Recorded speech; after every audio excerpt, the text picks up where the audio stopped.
Dear students, Assalamualaikum warahmatullahi wabarakatuh. Hope you are doing well at your home. Open your textbook of General Science, class 8th, at page number 81.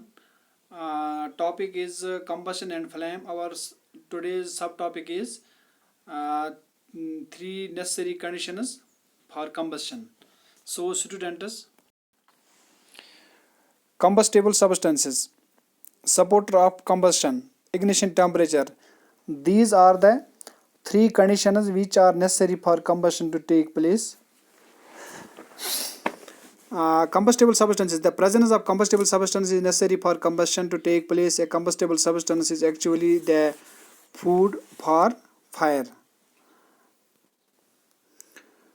जो पहला यहाँ पे combustible substance जो तीन conditions हैं ज़रूरी combustion के लिए, पहला जो हमने जिक्र किया है कंबस्टेबल सब्सटेंस का होना भी ज़रूरी है। क्या ये जब कंबस्टेबल सब्सटेंस होगा तब कंबशन हो सकती हैं। जब when fire starts in A room, जब एक कमरे में कभी कभार फायर स्टार्ट हो जाती हैं तो हम क्या करते हैं, हम जितने भी इर्द गिर्द कंबस्टेबल सब्सटेंसेस हैं जैसा कि वुडन फर्नीचर हैं, क्लॉथ्स हैं, बुक्स हैं, पेपर्स हैं, हम जल्दी इनको वहाँ से दूर रखते हैं, इनको दूर ले जाते हैं ताकि ये भी फायर कैच न कर पाए। तो ये these are the combustible substances. ये जो कंबस्टेबल सब्सटेंस है एक्चुअली क्या है, ये फूड फॉर फायर हैं, ये फायर के लिए फूड माना जाता है। इसी तरह जो नेक्स्ट है सपोर्टर ऑफ कंबशन, जो कंबशन है इसका जो सपोर्टर हैं वो हैं the most common supporter of combustion which we have around us is air.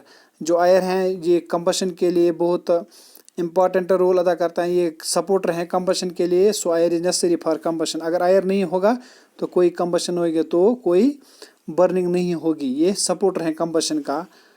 जैसा कि अगर हम एक एक्टिविटी भी आप घर पे करेंगे तो मैं यहाँ बताने जा रहा हूँ। अगर हम एक शम्मा को जलाएंगे, टेबल पे जलाने के बाद हम टेबल पे रखेंगे और जो हमारा जो गिलास टम्बलर हैं, अगर हम गिलास टम्बलर को इन्वर्टेड रखेंगे इस बर्निंग कैंडल पे तो धीरे धीरे क्या हो जाएगा, तो ये एक्सटिंग हो जाएगा, ये इसका जो जलना ये बंद हो जाएगा। Candle stops burning after some time, क्योंकि इसकी जो एयर की जो सप्लाई जा रही थी इसको बर्निंग में जो मदद दे रहा था, तो वो इन्वर्टेड गिलास टम्बलर से ये एयर सप्लाई कट हो जाएगा, तो कैंडल एक्सटिंग्विश हो जाएगा, तो इसका जलना बंद हो जाएगा। ये stops burning because supply of fresh air to the burning candle is cut off. तो इस तरीके से हमें पता चलता है, इस एक्टिविटी से हमें पता चलता है कि जो बर्निंग है, जो कंबशन है, इसके लिए ऑक्सीजन, इस एयर का, इस ऑक्सीजन का होना लाजमी है, तब कोई बर्निंग नहीं हो सकते हैं, कोई कंबशन नहीं हो सकती हैं। इसी तरह जो तीसरा पॉइंट यहाँ पे जो तीसरा सपोर्टर है, तीसरी जो कंडीशन है नेसेसरी कंबशन के लिए वो है ignition temperature. Before the combustible substance can catch fire and burn, it must be heated to a certain minimum temperature by supplying heat from outside. The lowest temperature at which a substance catches fire and starts burning is called its ignition temperature. जैसा कि जो ignition temperature है, अगर हम किसी भी combustible substance तब तक ये कैच फायर नहीं करेगा, नहीं जल पाएगा जब तक इसकी जो इतनी हीट दे देंगे, कम से कम इसकी जो मिनिमम टेम्परेचर है, जब मिनिमम टेम्परेचर इसमें वो अटेन कर पाएगा तब वो बाय सप्लाइंग इसकी जो, अगर हम इसको जो हीट सप्लाई करेंगे आउटसाइड से, जो इसकी मिनिमम टेम्परेचर जब तक इसमें अटेन हो जाएगा, लेवेस्ट जो टेम्परेचर है, तब ये कैच फायर कर सकते हैं, तब ये कोई भी सब्सटेंस स्टार्ट्स बर्निंग।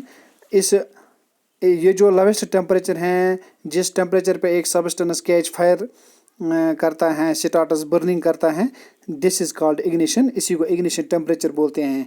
जैसे कि अगर हम कागज़ की मिसाल लेंगे, कागज़ की जो लीस्ट टेम्परेचर है जिस पे ये कैच फायर कर सकता है वो 233 डिग्री सेल्सियस। अगर हम पेपर को वेट करेंगे फिर मैच स्टिक से हम इसको जलाने की कोशिश करेंगे, नहीं जल पाएगा, क्योंकि इसका जो इग्निशन टेम्परेचर है वो मिनिमम नहीं है, क्योंकि इसका मिनिमम जो टेम्परेचर जिस पे कैच फायर कर सकता है वो है 233 degrees. Different substances are having different ignition temperatures. So inshallah in next video we will thoroughly discuss the ignition temperature. हम इसको बारीक बीनी से इस ignition temperature पे अगले वीडियो में हम इस पे रोशनी डालेंगे। तब तक दीजिए इजाज़त।